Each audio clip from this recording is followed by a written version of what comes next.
جدير مديحي عالم العصر قائد وبدر ظلام الجهل للجهل قارد أرى مركبي نحوك طرف البلاغة الذي شأوه في درك وصفك جائد قدي مركبا حتما فيوضات ربنا إذا جف عقلي أو إن الفكر جامد وإن رمت ألفاظا لإظهار فضلكم فخرت لي الألفاظ بل بعض ساجد وإن رمت أوراقا أراها تنافست بذا عرفت أقلام أنك سائد مطمطم بحر العلم في قلبك السليم حتى على ظهر العلا أنت قاعد.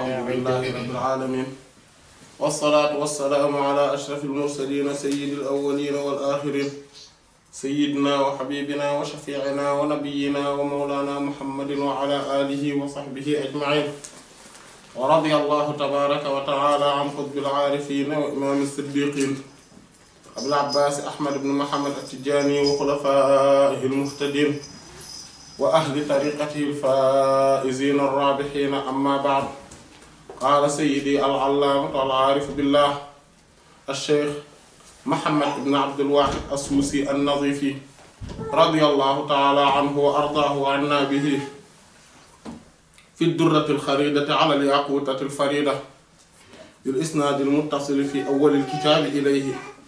ثم قال الشيخ محي الدين رضي الله تعالى عنه: إنما أمرنا الحق تعالى بالاستعانة به إثباتا لفعل الأسباب التي لا يمكن رفعها ولا وجود للمسبب إلا بوجودها.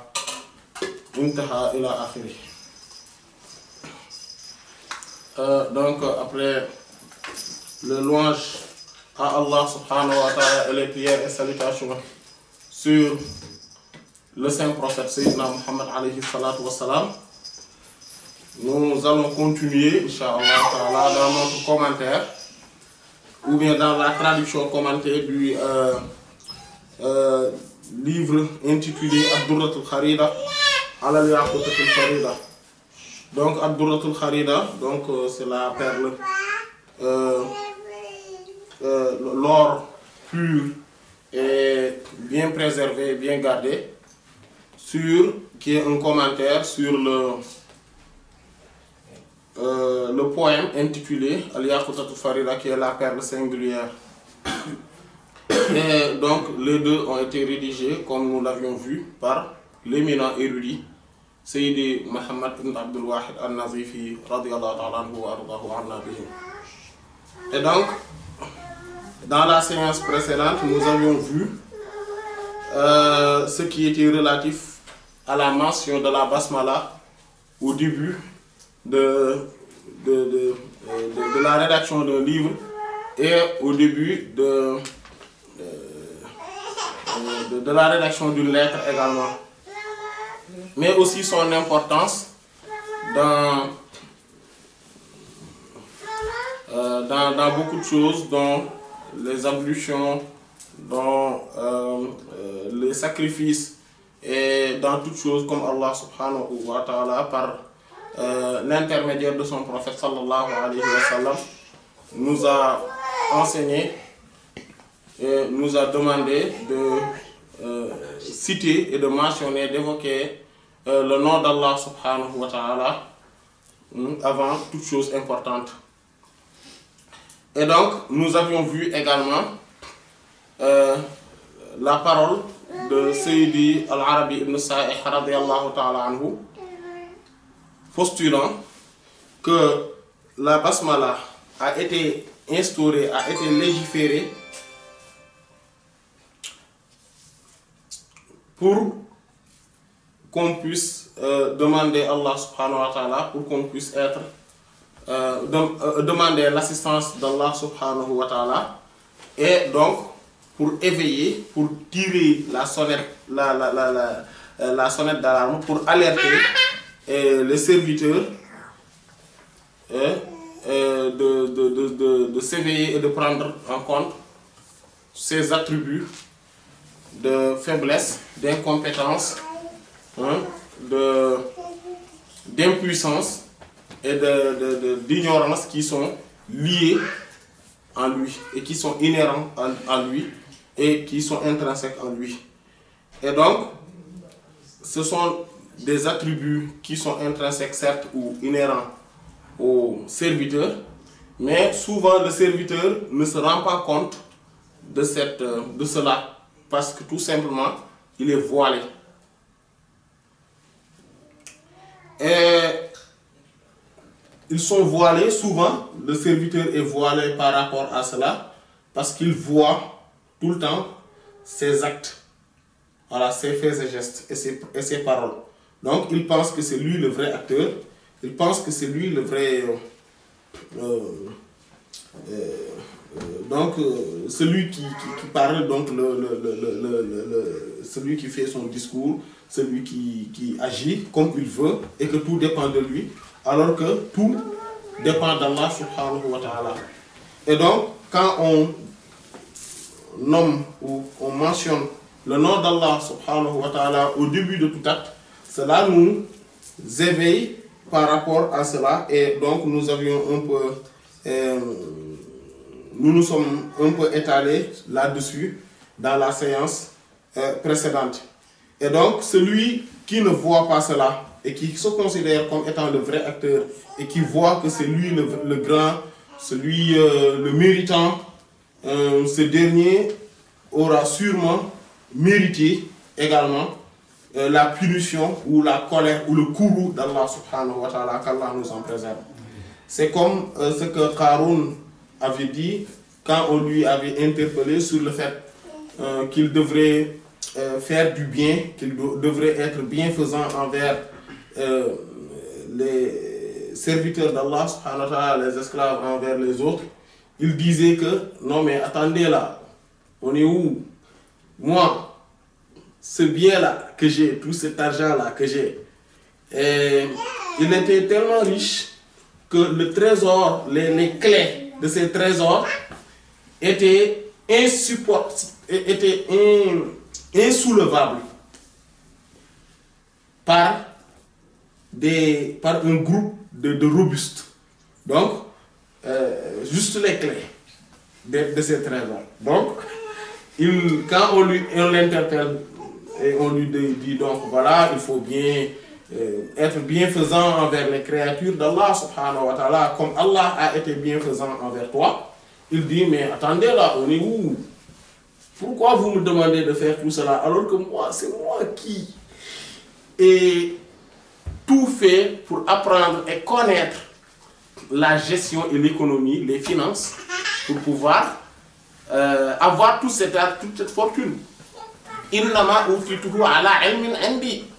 Voilà. Ceci m'est parvenu par la science que je détiens. Voilà, les sciences économiques, financières, et, voilà, et de gestion. Voilà, donc c'est moi-même qui suis talentueux. Et donc, c'est ce qui lui a prévalu toute cette perte, comme on le sait dans la suite de l'histoire. Et donc, il dit maintenant, Summa qala. Puis qala, il dit. Donc, il continue à relater les propos de Sayyidi Al-Arabi ibn Sa'd, radiyallahu ta'ala anhu. Il dit, Qala Sheikh, donc le maître, donc Sheikh Muhyiddin ibn Arabi, radiyallahu ta'ala anhu, donc c'est Muhyiddin, donc c'est le revivificateur de la religion. Donc quand il dit Muhyiddin et quand il dit Ibn Arabi, radiyallahu ta'ala anhu, donc il est connu Abu Bakr, hein, c'est Abu Bakr, radiyallahu ta'ala anhu, qui est un grand connaissant, qu'Allah subhanahu wa ta'ala a doté d'une connaissance mystique extraordinaire, et que le prophète sallallahu alayhi wa sallam, ou bien c'est Cheikh Ahmed Tidjani radiyallahu ta'ala anhu, comme nous l'avons dit là tout à l'heure, que le Cheikh Ahmed Tidjani radiyallahu anhu disait que, ou avait dit que, dans la communauté islamique, je suis le plus connaissant en Allah subhanahu wa ta'ala, Et après moi, il y a Sayyidi Muhyiddin Ibn Arabi et Sayyidi Abdul Qadir al-Jilani. Et donc Sayyidi Muhyiddin, radiyallahu anhu, qu'est-ce qu'il dit? Radiyallahu anhu, qu'Allah l'agrée, qu'Allah soit satisfait de lui. Il dit, Innama, rien d'autre. Amarana, il nous a ordonné, Al-Haqq, le vrai Ta'ala. Donc le vrai Ta'ala nous a ordonné, Ta'ala c'est exalté soit-il. Donc Allah subhanahu wa ta'ala, donc Ta'ala, on le traduit souvent par exalté soit-il ou le très haut. Voilà. Et donc, Allah subhanahu wa ta'ala nous a ordonné, donc on l'appelle aussi le vrai. Donc vous voyez, les soufis souvent ils appellent Allah subhanahu wa ta'ala, ils utilisent le vrai. Parce que c'est lui le vrai. Voilà. Et tout ce qui est en dehors d'Allah subhanahu wa ta'ala est inexistant ou foutu. Voilà. N'est pas important ou bien tout simplement inexistant. Voilà. Ala kulli shay'in ma khala Allahu batil. C'est pour ça le prophète sallallahu alayhi wa sallam a dit afdaqu kalimatin qalaha sha'irun fil jahiliyyati qawlu labid ala kulli shay'in ma khala Allahu batil. Comme c'est mentionné dans le Sahih de l'imam al-Bukhari, rahimahullah. Le prophète sallallahu alayhi wa sallam dit que la parole la plus véridique qu'un poète a dit, Allah sha'ir, voilà, donc dans l'époque pré-islamique, c'est la parole de l'Abid, radiyallahu anhu, qui dit que, eh bien, toute chose en dehors d'Allah subhanahu wa ta'ala, ou bien qui, hormis Allah subhanahu wa ta'ala, ou bien dont Allah n'est pas dedans, tout, donc est néant, ou futile, ou inexistant. C'est pour cela qu'on l'appelle le vrai. C'est le seul existant réellement. C'est-à-dire son existence est pré-éternelle et éternelle, et que son existence est quelque chose d'inhérent à lui, et que son existence est également quelque chose de confirmé, de vrai. Voilà. Et que toute autre chose qui existe n'existe qu'à travers lui. Donc n'est que reflet de ses noms et attributs. Subhanahu wa ta'ala. Donc, il dit que donc Allah, le vrai, donc le vrai, nous a ordonné, bil isti'ana, de chercher l'assistance de lui, donc de chercher son assistance, isbatan, pour confirmer les fi'l al-asbab, l'action ou l'entrepreneuriat ou l'entreprise de al-asbab des causes. Allati, dont les causes qui, la yumkinu, ou elle, la yumkinu, il est impossible, il raf'aha, de le lever, ou de le ôter, ou de ne pas le voir, de ne pas le prendre en compte. Et donc, en fait, et il dit, wala wujuda, et il n'existe lil musabbabi, pour ce qui a été la finalité de cette cause, illa bi wujudaha, sauf par son intermédiaire. Qu'est-ce que cela veut dire? Il dit, c'est-à-dire que Allah subhanahu wa ta'ala nous a demandé, nous a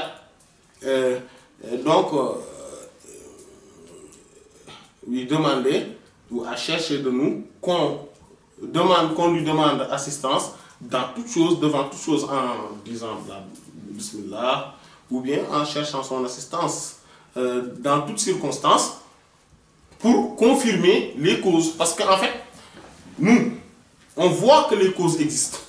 Ça, on ne peut pas nier cette évidence. Voilà, les causes sont là.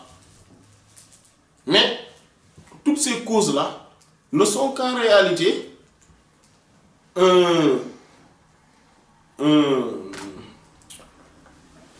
ne sont qu'en réalité la fin, l'aboutissement d'un processus.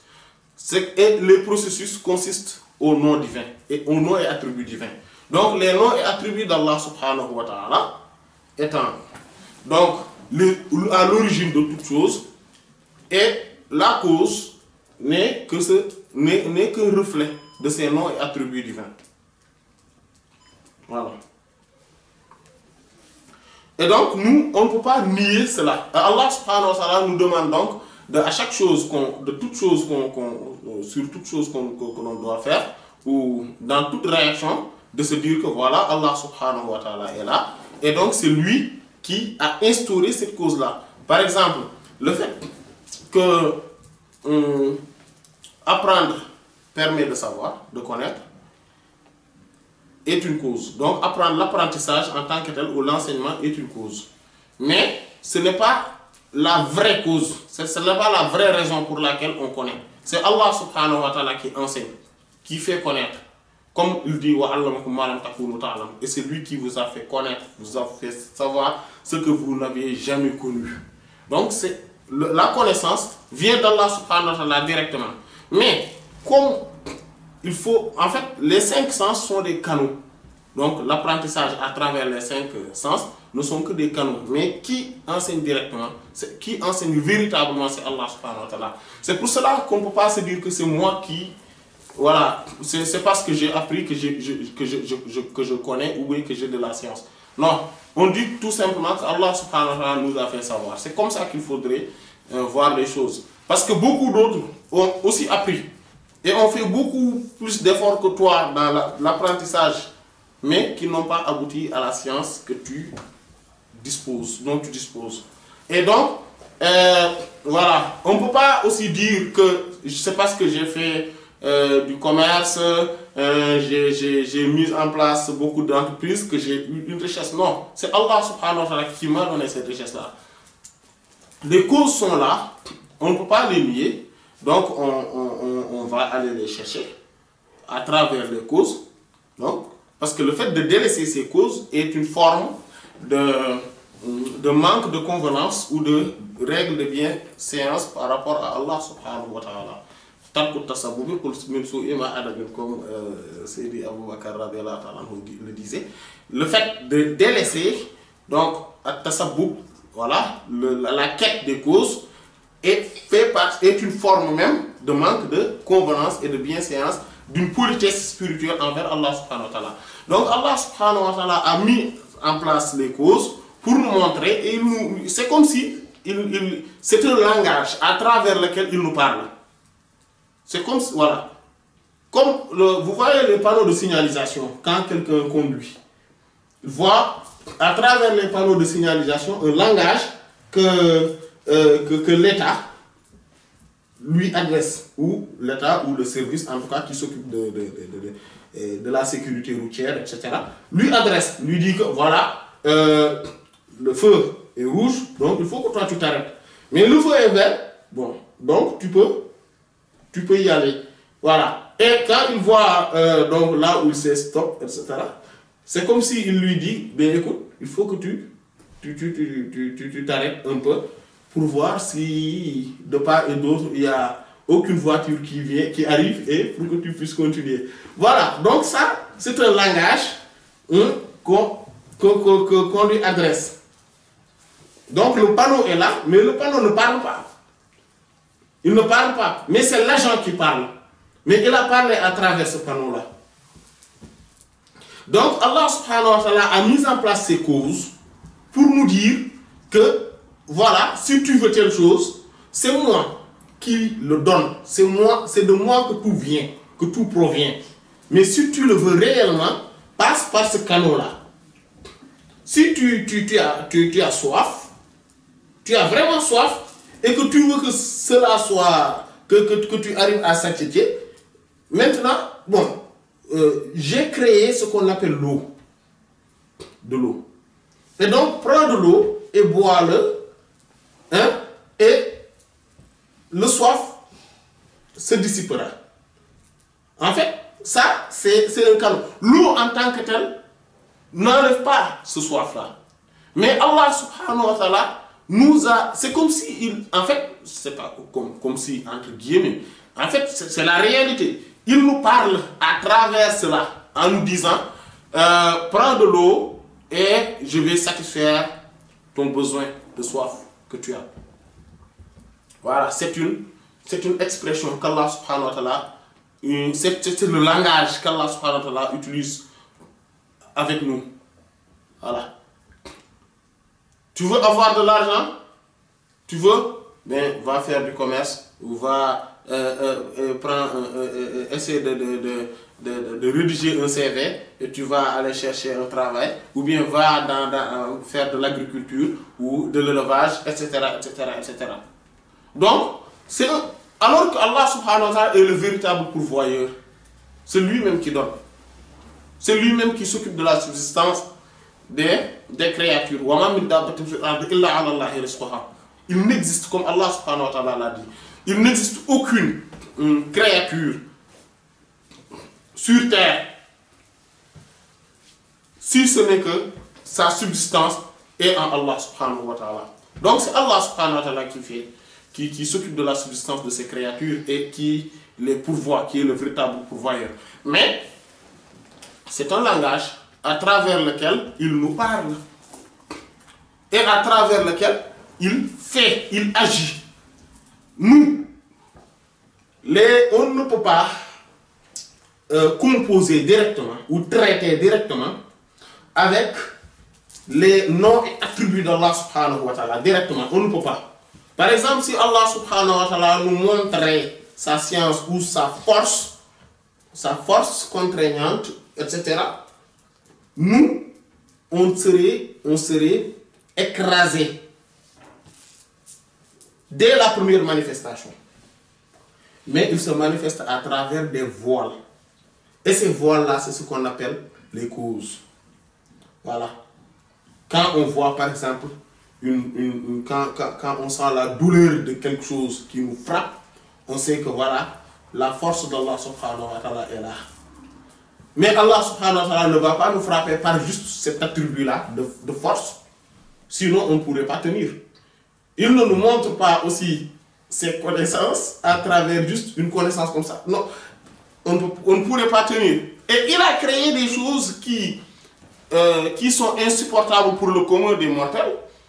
Par exemple, souvent, il y a des gens qui sont devenus fous parce que tout simplement, ils ont vu quelque chose qui dépasse leur entendement.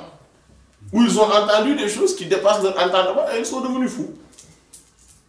Imaginons maintenant si Allah subhanahu wa ta'ala, pour nous faire comprendre certaines choses, nous le dit directement.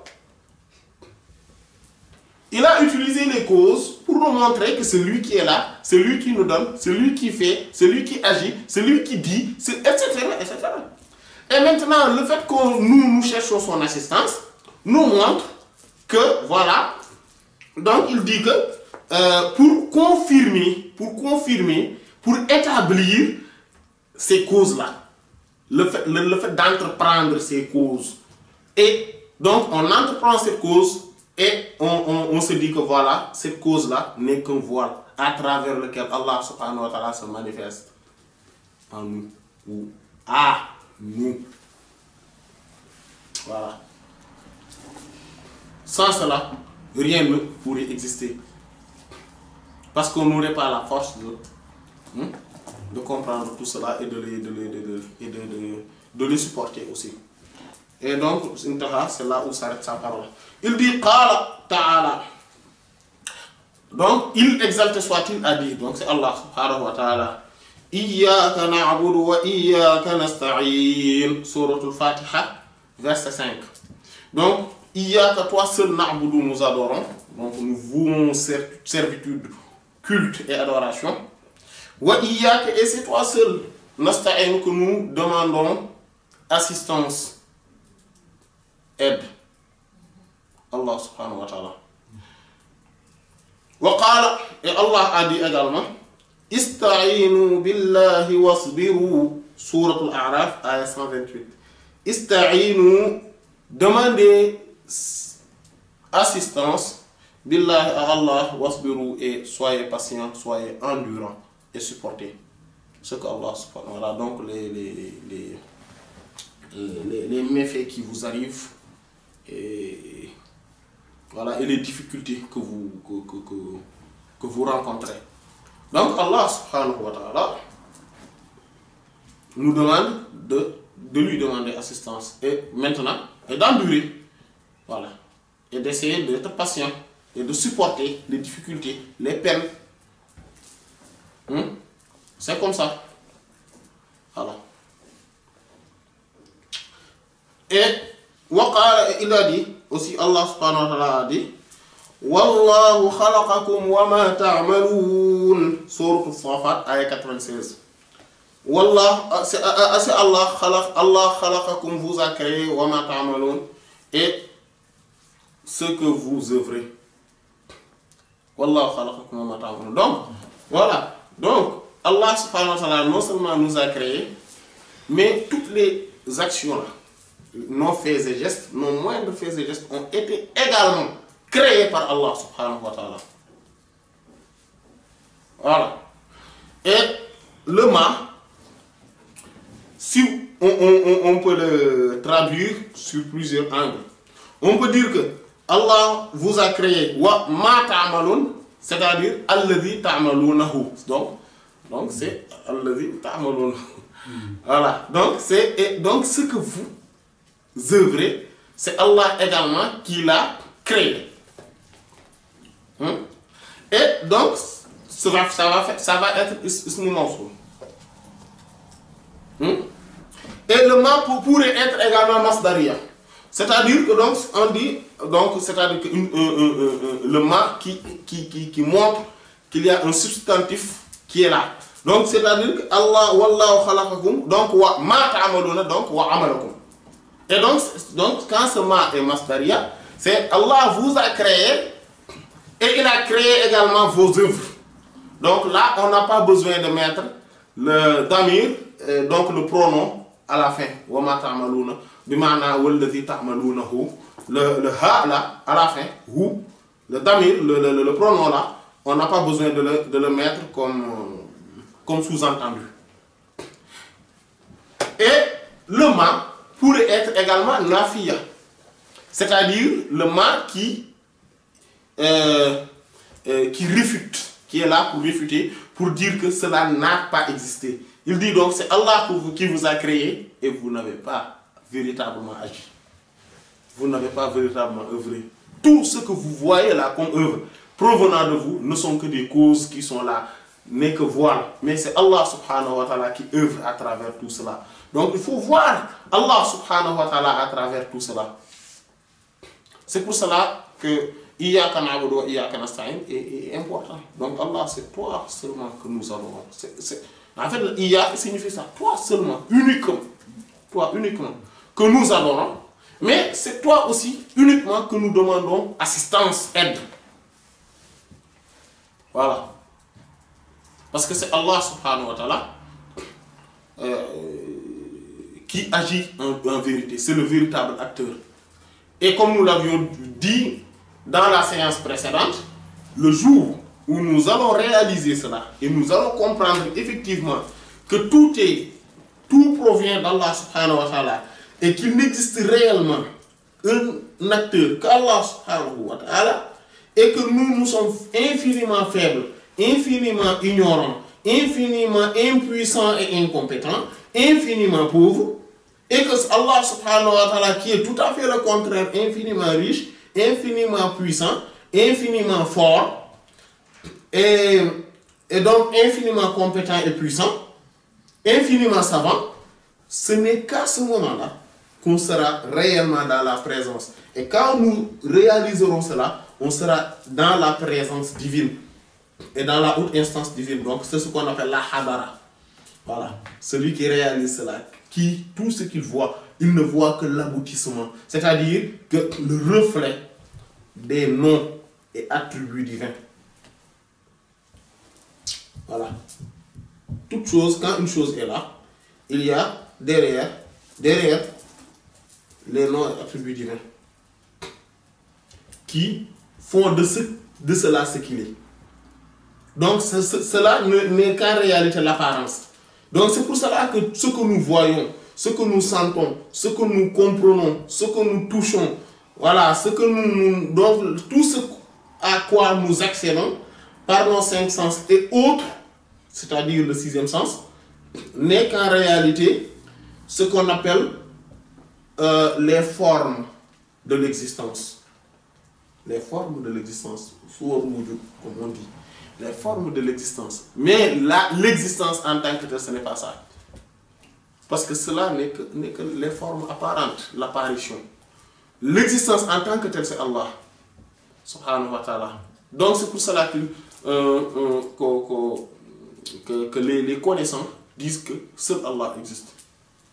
Seul Allah existe. Rien d'autre n'existe pas. Rien d'autre n'existe. C'est pour cela que celui qui réalise cela ne voit qu'Allah à travers tout. Et c'est cela que les connaissants appellent voir Allah. Voilà, ce n'est pas voir avec les yeux là, comme quelqu'un, un être, etc. Non. C'est donc le fait qu'il se manifeste à travers toutes choses, à travers toutes circonstances. Et c'est réellement ça la connaissance, donc ce qu'on appelle al-ma'arifa.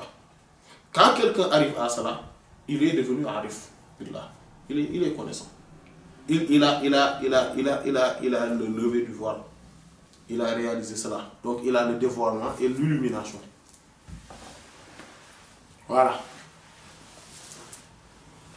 Voilà. C'est pour ça que c'est le Hajj Malik il disait dans son Zajr, donc walawla sukun al-alamin li ghayrihi ra'awhu 'iyanan wal ilahu qarib. Si ce n'était le fait que les créatures s'accroupissent à autre que lui. C'est-à-dire, quand il voit les choses, il voit juste les choses et il s'accroupit à ça, il ne s'intéresse qu'à ça. Donc il ne pousse pas, il ne voit pas plus loin.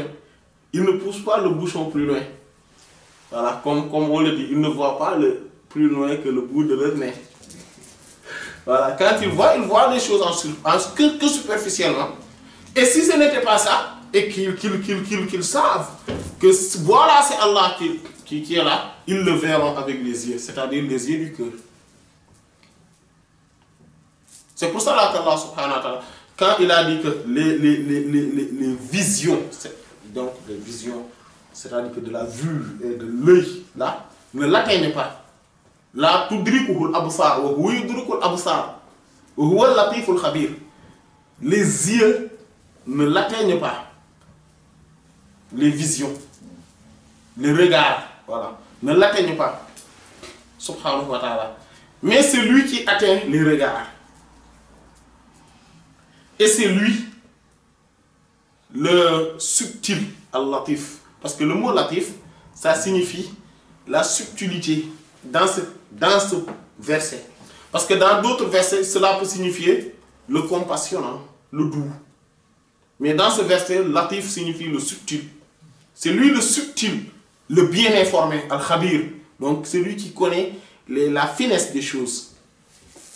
Et donc, Allah subhanahu wa ta'ala nous a dit donc que cette vision-là, extérieure, avec nos regards, nos sens, c'est-à-dire que le sens de la vision extérieure ne l'atteigne pas, et c'est une évidence. On ne peut pas voir Allah subhanahu wa ta'ala à l'œil nu comme ça là. Mais c'est avec l'œil du cœur. Et c'est pour cela, aussitôt il dit Hada basairu linnas. Faman absara fali nafsihi wa man amiya fa alayha. C'est pour ça Allah subhanahu wa ta'ala, aussitôt il nous a dit que non mais attendez, je ne vous ai pas privé le fait de me voir totalement. Non. Vous me voyez. Voici la clairvoyance. Basair. Donc, le pluriel de Basira. Donc, vous voyez, Basar, Basira. Hein? Basar, c'est la vision, mais avec. C'est la vue. Donc, c'est la vue. Donc, c'est pour ça le pluriel, c'est Absar. La vue. Ce n'est pas l'œil. L'œil, c'est Al-Ayn. C'est Ayn. Mais la vue et l'œil, il y a une différence entre la vue et l'œil.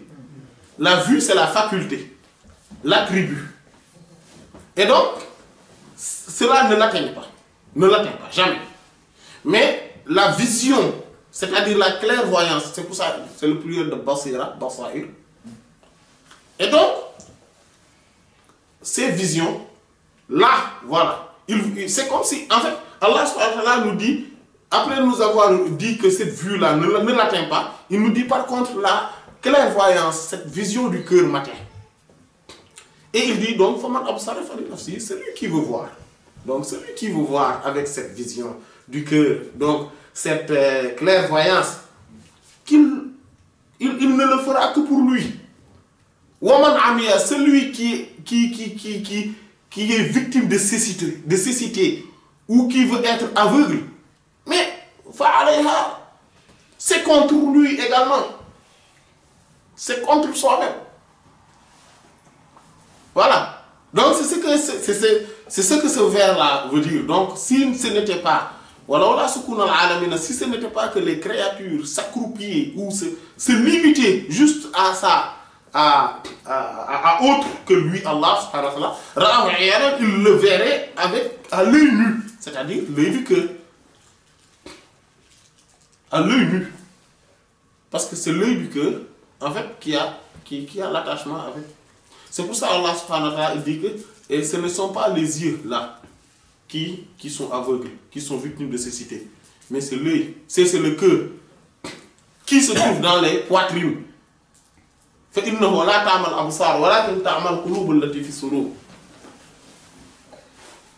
bien certes, ce ne sont pas les yeux ou bien les vues qui sont victimes de cécité, mais ce sont les cœurs. Et pour clôturer et fermer tout amalgame, disent les cœurs qui se trouvent dans les poitrines. Et là, il n'y a aucun amalgame. Hein? C'est ces cœurs-là qui sont victimes de cécité. Voilà. Donc, celui qui voit, donc si ce n'était pas ça, là, il dira ah ouais, pourquoi? Parce qu'il dit mais parce que le divin est tout proche. Il est là, il est tout proche. Mais pourquoi on le cherche? On cherche qui? Et on le cherche où? Quand est-ce qu'il a été absent pour qu'on le cherche? Il a été toujours là, toujours présent. Subhanahu wa ta'ala. Il a été toujours présent, subhanahu wa ta'ala. Hein? C'est pour cela que la vraie, donc c'est comment ça s'appelle, la station de la perfection, c'est-à-dire al-ihsan, comme le prophète sallallahu alayhi wa sallam a dit, c'est que tu adores Allah subhanahu wa ta'ala comme si tu le voyais. Et sache que si tu ne le vois pas, lui il te voit. Et donc ça c'est en fait, si tu ne le vois pas, lui il te voit. Ça c'est pour ceux qui ne sont pas encore dans le summum de la perfection.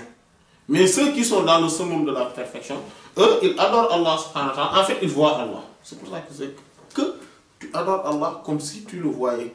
Parce que tu le vois avec l'œil du cœur et non avec l'œil nu. Mais comme l'œil nu s'est rattaché avec l'œil du cœur, la vision est claire. La vision est claire. Mais ce n'est pas l'essence, ce sont les noms et attributs. Parce que l'essence divine ne peut être vue, mais il est témoigné, mais par l'esprit, le ruh qu'on appelle le ruh. Il est témoigné que par l'esprit. Mais il ne peut pas être vu. Voilà.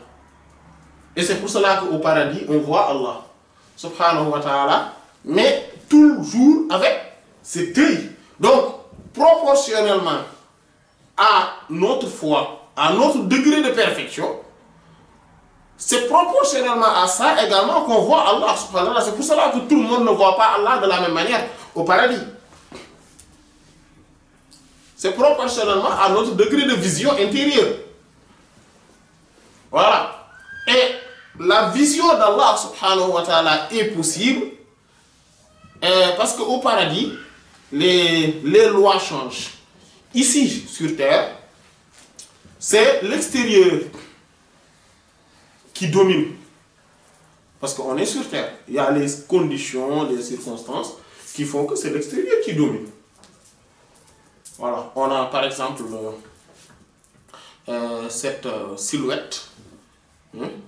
Ce corps physique qui a ses règles et qui a emprisonné l'esprit, le ruh. Donc le ruh, l'esprit, pourtant, est plus large que l'univers tout entier. Malgré cela, Allah subhanahu wa ta'ala l'a confiné dans le corps humain, dans le corps physique. Donc c'est pour ça, sur cette terre, on fait avec cela. Voilà, on fait avec cela. Et il a mis, bon, entre les deux là, donc en fait c'est quelque chose, c'est une formation naturelle en fait. Ce qu'on appelle le nafs, l'ego, l'âme. Voilà, l'âme est entre l'esprit et le corps. Voilà, ils se sont collés comme ça. Donc, et il y a, donc comme les deux ne sont pas de la même nature, l'une est ténébreuse, donc le corps, et l'autre est lumineuse. Donc, quand ils se rencontrent, entre les deux, il faut quelque chose, comme si c'est une colle ou quelque, voilà. C'est comme si on a un fer et du bois. Pour que les deux puissent se rattacher et que ne se détachent pas, il faut quelque chose entre les deux qui fait qu'ils sont soudés. Voilà. Et entre le corps physique et l'esprit, c'est l'âme, le nafs. Dès qu'on le brise, c'est une barrière, c'est un monde. Dès qu'on le brise, après il y a tout. Voilà, il y a la libération de l'esprit. Et c'est ce qu'on appelle l'ouverture illuminative suprême. Al-Fathul Akbar. Voilà. Et donc Allah subhanahu wa ta'ala vous a créé, qu'il dit Wallahu khalaqakum wa ma ta'malun. Et vos actes également, vos œuvres. Donc al-amal, donc c'est vos œuvres. Et il dit wa fi shin ba. Donc il a quitté, il a fini avec avec la, voilà, avec Bouria, donc le règne. Et il dit au fil Shinba. Shinba c'est qui? C'est quoi? Voilà. Voilà. Donc c'est Sharh Sharnubi ala ta'it suluk de l'imam Amr ibn al-Farid radiyallahu ta'ala anhuma. Et donc il dit donc Ash-Sharnubi radiyallahu anhu dit qala ba'd al-arifin. Il y a un certain parmi les connaissants qui a dit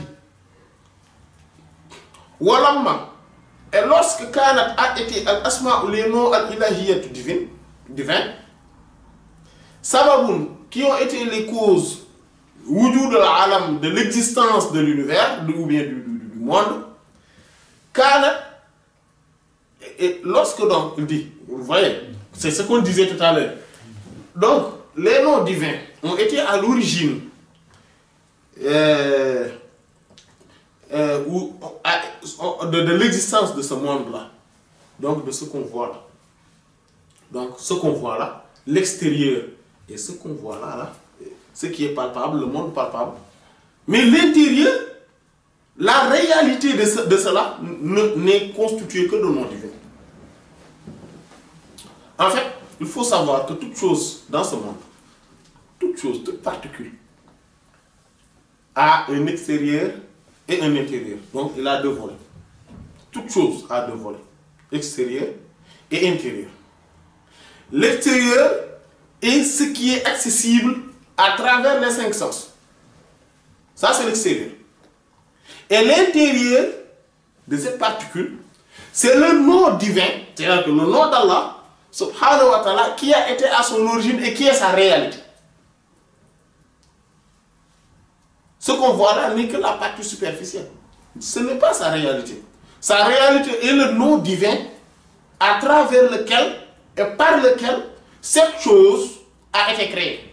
Et Allah, subhanahu wa ta'ala, n'a pas créé, tenez-vous bien, n'a pas créé une chose par deux noms différents. Une particule par deux noms différents. Allah ne l'a pas fait. Jamais. Mais aussi, n'a jamais créé à travers un nom deux choses différentes. Deux particules différentes. Non. Et le monde est, cet univers est en perpétuelle expansion. Donc, tout le temps, il y a des noms qui surgissent et qui prennent fonction. Allah. Allah est infini, illimité, absolu. Rien qu'à travers ses noms et attributs.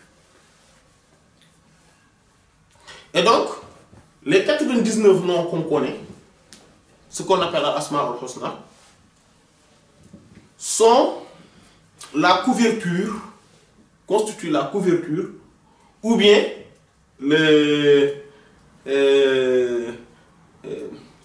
la synthèse de tous les autres noms. Les plus beaux noms. Donc on l'appelle Al-Asma al-Husna. Donc ce sont les noms les plus superficiels, les plus connus, mais dans leur intérieur, il y a une infinité de noms. Sous chaque nom, il y a une infinité de noms divins. Qui en sont les secrets? Et là, ce n'est plus le domaine de l'exotérisme, mais c'est le domaine de l'ésotérisme. Voilà. Et donc, il dit que lorsque Allah subhanahu wa ta'ala, ou bien étant donné que les noms divins sont les causes, donc sont à l'origine de l'existence de l'univers, Kanat, donc a été al-basmala, la basmala, donc le mot bismillah ar-Rahman ar-Rahim, khayru, la meilleure ibtida'iha du commencement de toute chose. Faka'annahu, c'est comme si Allah yaqulu a dit, ou bien non, c'est comme si le serviteur, en commençant une chose, dit bi bismillahir rahmanir rahim, ou bien c'est Allah, à travers, c'est par bismillahir rahmanir rahim, Zahara, qu'a apparu, que s'est manifesté à l'alam de l'univers. Fahiya, donc cela, et quoi? Bayanun est un éclaircissement, un commentaire, une explication plutôt, l'iftitahi pour l'ouverture, ou le commencement, ou le début, le prologue de l'ijad, de l'existenciation. Waddukhul,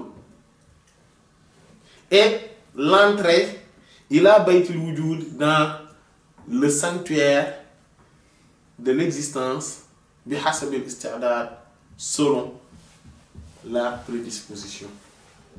C'est-à-dire que, donc, c'est comme si quand je dis Bismillah ar-Rahman ar-Rahim, donc c'est à travers ce nom.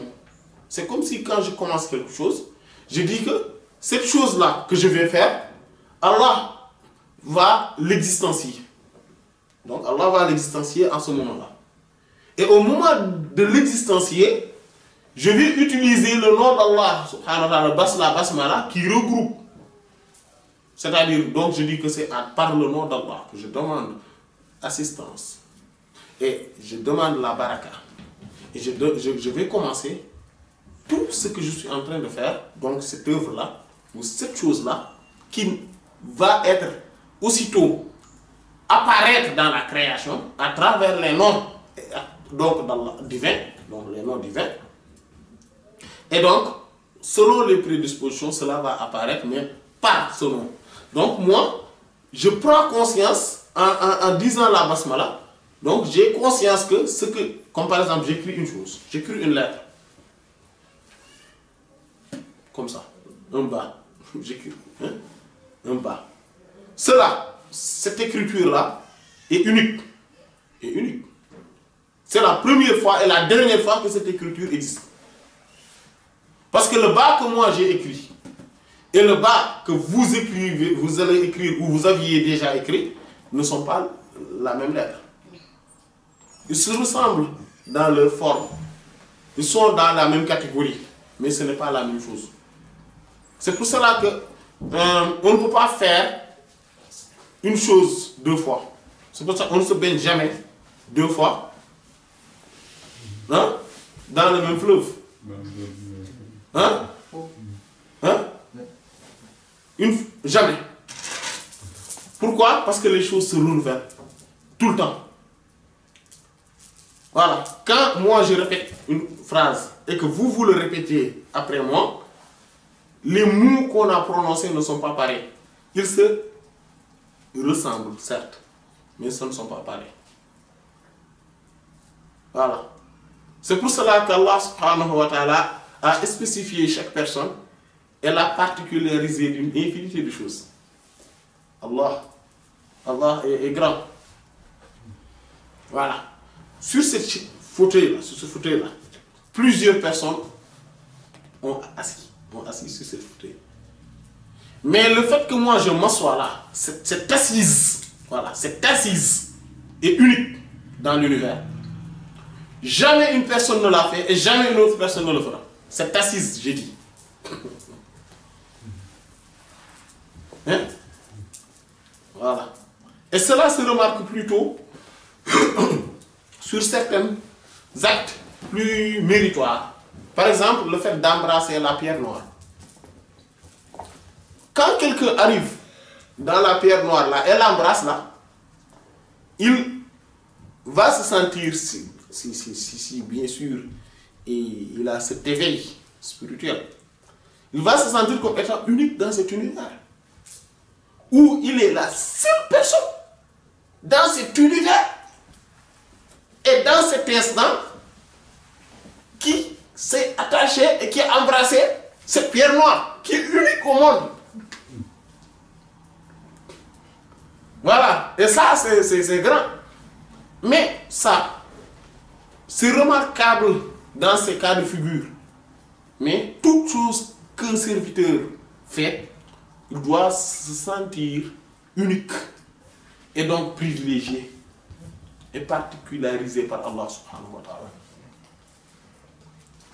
Il doit se sentir comme étant quelqu'un qui est doté d'une exclusivité. Mais nous, on ne le voit pas de cet œil. Pourtant, tout le temps, on prend des gorgées d'eau. On mange des choses. On s'assoit quelque part. On respire de l'air, etc. Mais on ne voit pas que nous sommes privilégiés et particularisés par Allah subhanahu wa ta'ala à travers ces choses-là. Parce que nous sommes uniques au monde à faire cela. Depuis la pré-éternité jusqu'à l'éternité. Nous sommes uniques à le faire. Maintenant, pour être reconnaissant envers Allah subhanahu wa ta'ala, il nous faudrait tout de même de mentionner le nom d'Allah subhanahu wa ta'ala au début de toute chose. Voilà. Et donc, c'est par la basmala donc que ce monde est apparu. Et donc, c'est comme si on prend en compte également et on prend conscience et connaissance également du fait que le monde, dans sa globalité et dans sa totalité, a débuté par la basmala. Donc la basmala, comme il a débuté, parce que comme il a débuté le Coran, au début du Coran, on voit Bismillah ar-Rahman ar-Rahim, c'est pareil. Le monde aussi a été débuté par la basmala. C'est par Bismillah ar-Rahman que tout a été, que tout a existé. Et donc c'est pour ça qu'il dit après, donc après avoir rapporté cette parole de Charnoubi, il dit wa ma'na al-ba, et donc le sens du ba al-ishari qui est insinuateur.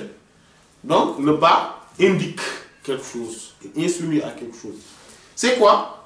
Le ba, il dit que c'est bi kana ma kana wa bi yakun ma yakun. C'est le sens.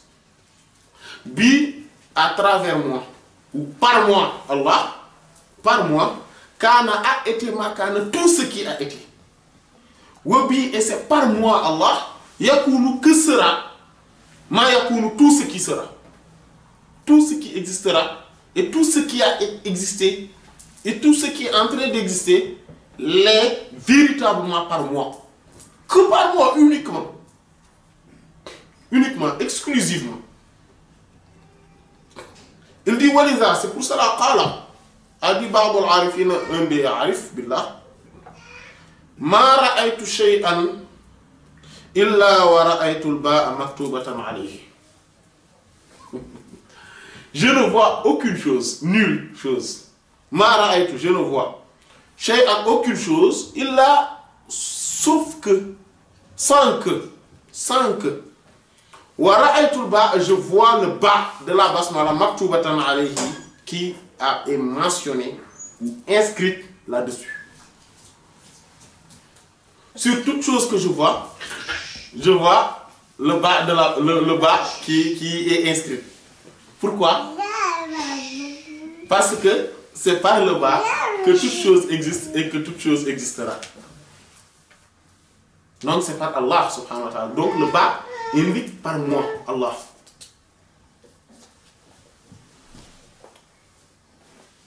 Tout ça. Bimana, c'est-à-dire, donc, et le sens de cette parole-là, c'est bi qama kull shay. Bi, c'est par moi, qama, que a été dressé, que a subsisté, que a existé, kull shay, toute chose. Intaha, et c'est là la fin de citation. En fait,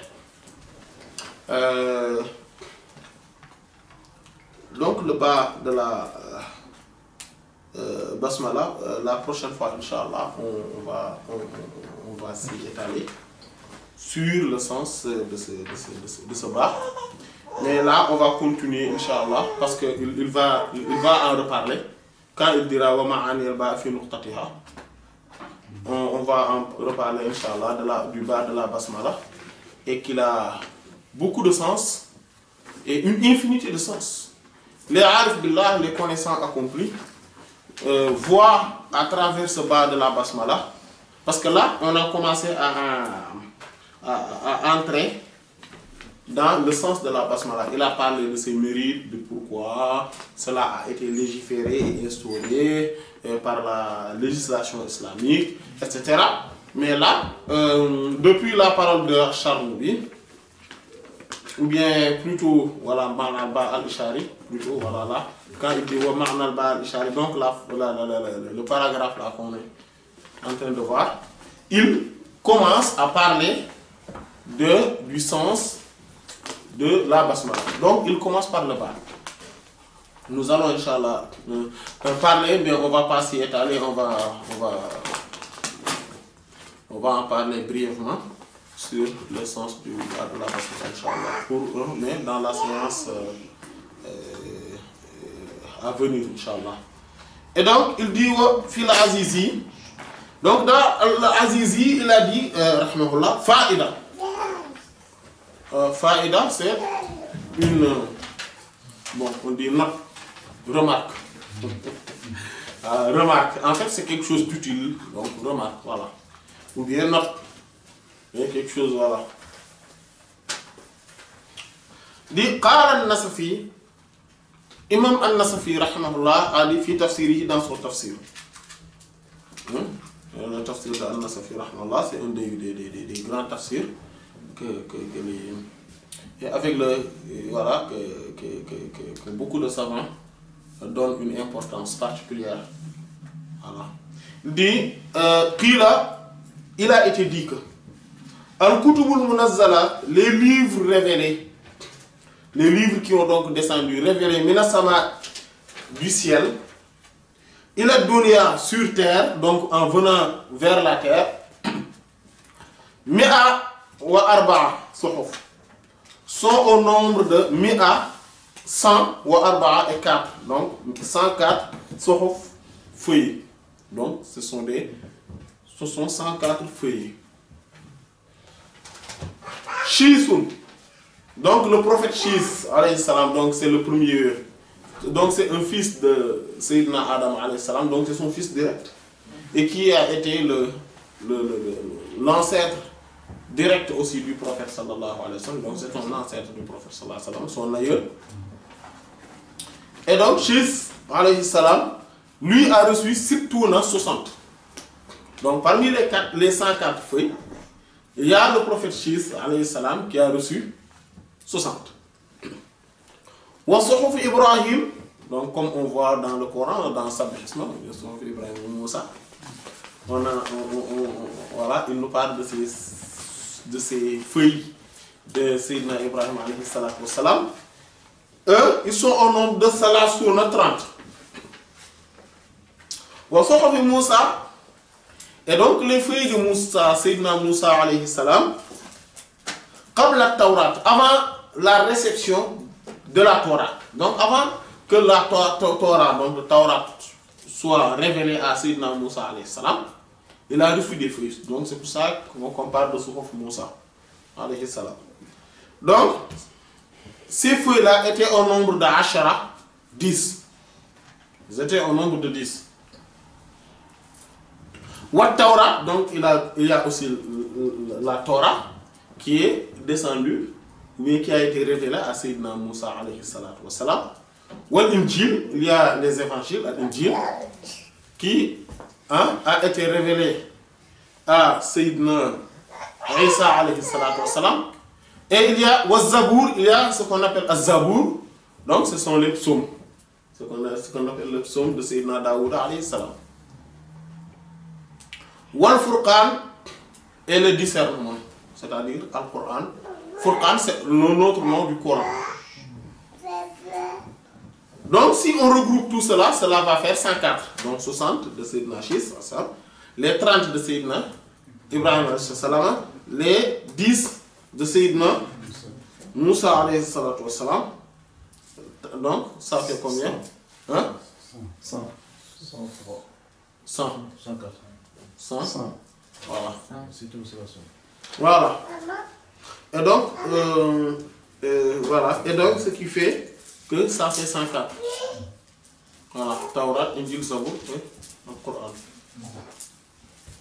Il dit wa ma'ani et les sens de kullu kitab ou bien kullul kutub, de tous les livres majmu'atun sont regroupés fil Coran dans le Coran. Donc le sens de tout ce qui existe, on l'avait évoqué cette parole-là, voilà, dans les séances précédentes. Donc le sens de tous ces livres ont été regroupés, totalisés, englobés dans le Coran. Wa ma'ani al-Qur'an et tous les sens de tout ce qui se trouve dans le Coran, majmu'atun est regroupé, englobé et confiné fil Fatiha, dans la Fatiha. Ils sont tous dans la Fatiha. Voilà. Voilà, voilà, tout est dedans. C'est pour ça que la Fatiha est le plus grand. Même le Coran et les hadiths du prophète sallallahu alayhi wa sallam l'ont surnommé le grand Coran. On a le Coran qui est tout le Coran, mais le grand Coran c'est la Fatiha. وَلَقَدْ آتَيْنَاكَ سَبْعًا مِنَ الْمَثَانِي وَالْقُرْآنَ الْعَظِيمَ. Le prophète sallallahu alayhi wa sallam a dit faut billadhi nafsi bi yadihi fa innahu la sab'ul mathani wa sab'ul Qur'an wa sab'ul mathani wal Qur'an al-azim alladhi utaytuhu. C'est le Coran, le grand Coran qui m'a été donné. Donc les 7 répétés et le grand Coran qui m'a été donné, c'est la Fatiha. Et ça montre sa sublimité, le fait que c'est quelque chose d'extrêmement grand. Voilà, de grandiose, d'énorme, immense. Le fait que lui-même est l'immense Coran, l'énorme Coran. Alors qu'on a le Coran à côté. Tout le Coran, c'est le Coran. La Fatiha seulement est le grand Coran, l'énorme Coran, l'immense Coran. Et donc, wa ma'ani al-Fatiha et l'essence de la Fatiha, majmu'atun sont tous regroupés aussi et totalisés fil basmala, dans la basmala. Donc celui qui a les clés de la basmala, en fait celui qui a les clés de la basmala, il a les clés de tous les secrets. tous les secrets. Voilà, celui qui a la basmala. Celui qui a les secrets de la basmala a tous les secrets. Parce que c'est à travers la basmala que tout subsiste et tout existe. Et tout est. Qu'Allah nous donne les clés de la basmala. Voilà, les connaissances, les secrets sont dedans. Et toute la connaissance est dans la basmala. Il dit wa ma'anil basmala, et maintenant les sens de la basmala, majmu'atun sont regroupés, unis, totalisés et englobés, confinés, fil bas et dans le bas. Dans le bas. Ouais, dans le bas. Le bas, oui. Et donc c'est un bas qui n'est pas comme les autres bas. Le bas de la basmala est long. Et donc il y a l'insinuation du alif qui tombe, etc. Voilà. Et ça englobe encore beaucoup de secrets. Voilà, énormément de secrets. Allah nous les révèle. Et donc, dans les sens de la basmala sont regroupés donc dans ce bas. Et donc son sens c'est quoi? Bikana makana ou biyakun ma yakun. Par moi subsiste tout ce qui est, tout ce qui est bi, donc comme nous l'avons dit. C'est par moi que tout ce qui est, et c'est par moi que tout ce qui sera. Voilà. Donc, c'est par Allah subhanahu wa ta'ala que tout existe. Et il dit wazada ghayra an-nasafi, donc quelqu'un d'autre qui n'est pas an-nasafi rahmahullah dit wa ma'anil ba, et l'essence du bas fi nuqtatiha sont dans son point. Le point du bas. Voilà, insinuant donc la grande réalité mohammedienne. Voilà. Voilà, et la prochaine fois, Inch'Allah, on va essayer de développer aussi un peu sur ça. Il dit, wa naqalab, et a donc rapporté ou cité, ba'duhum, un certain savant, ou un certain connaissant, al-Qutba, que le pôle, le grand pôle al-Bikri, donc c'est Sayyid Muhammad al-Bikri, hein, ou al-Bakri, on dit al-Bikri ou al-Bakri. Voilà, c'est pour ça que Bakari disait que, vous voyez, il y a un grand pôle là qui s'appelle Bakari. Hein? Voilà, Bakari ça va. Donc il disait que donc al-Bakri ou al-Bikri, et Sayyid Muhammad al-Bikri, radiyallahu anhu, qu'Allah soit satisfait de lui, Takallama s'est prononcé, a parlé, ala nuqtati ba, sur le point qui est au-dessus du bas, donc de bas al-basmala, du bas de la basmala, donc pas tous les bas, fi aziyadi, sur plus encore, min alfay majlis, que 2000 assemblées, ou mi'ata majlis, et 100 assemblées, donc 2100, plus de 2100 assemblées, il convoque les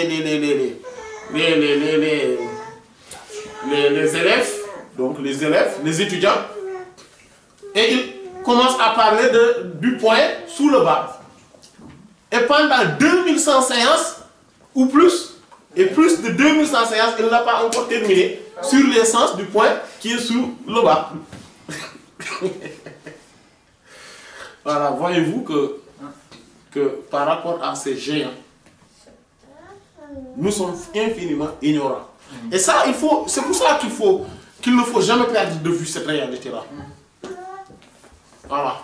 Nous maintenant là, mais on est infiniment ignorants. On ne sait rien du tout. Non mais c'est vrai, c'est une réalité. Nous, quand on voit quelqu'un qui a un semblant de science, on s'émerveille, on s'étonne, on n'hésite pas à utiliser les grands titres. Voilà, mais en fait,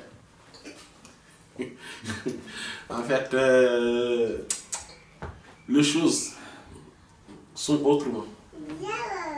Voilà.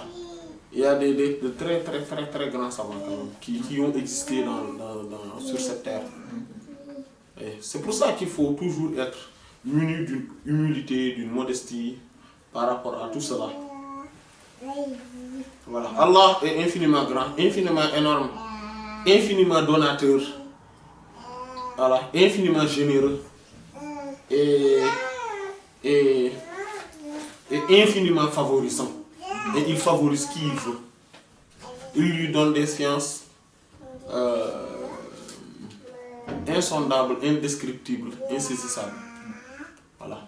Qu'Allah subhanahu wa ta'ala nous déverse donc, les flux, les océans, les averses de ces sciences. Voilà. C'est pour ça que le prophète sallallahu alayhi wa sallam, Allah subhanahu wa ta'ala lui demandait de lui encore rajouter de la science. Rabbi zidni wa qul rabbi zidni ilman.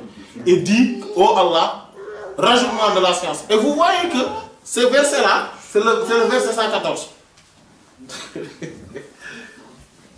Le totalisant, le totalisateur, voilà. Al-Jamia. Jamia, c'est ça. Celui qui regroupe tout. Voilà, le totalisant, voilà, celui qui regroupe, l'englobant. Et voilà, l'unificateur. Hein? Mais aussi c'est le nombre des vers, des sourates du Coran. Le nombre de la basmala qui existe dans le Coran. Voilà. Voilà. Ce verset, c'est le verset numéro 114 de la sourate 20. Taha. Voilà. Et dans Taha, il lui dit qu'il a fait descendre sur lui le Coran. Donc, ma anzalna alayka al-Qur'ana litashqa illa tadhkiratan liman yakhsha. Tanzilan mimman khalaqa al-arda was-samawati al-ula ar-Rahman. Vous voyez, ar-Rahman. Par le nom lequel, ala arsh istawa, mais par le nom lequel aussi allama al-Qur'an, il a enseigné le Coran. Et voilà, donc, c'est pour ça. Il faut toujours demander la science à Allah subhanahu wa ta'ala. Il n'y a aucune chose qu'Allah subhanahu wa ta'ala a demandé au prophète sallallahu alayhi wa sallam de le lui demander à part la science. De toute chose, il n'y a que cette science, que la science qui lui a dit demande que je t'en rajoute. Voilà. Cela suffit largement pour montrer la valeur de la science par rapport à toute chose. Et donc,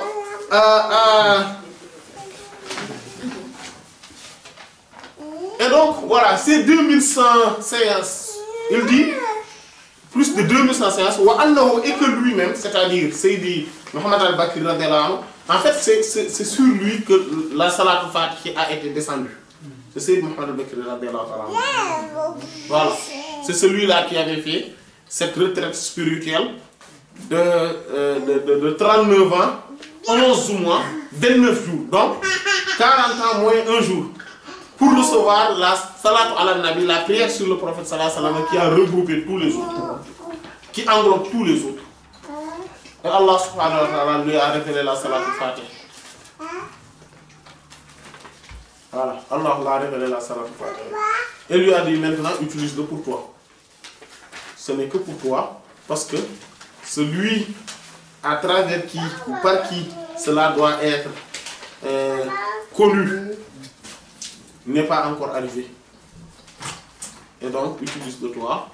Et d'ailleurs, c'est pour ça que le salat al-Fatih de Sayyid al-Bakri n'est pas totalement le même que la salat al-Fatih nous qu'on utilise. Parce que l'autre, il a un salim.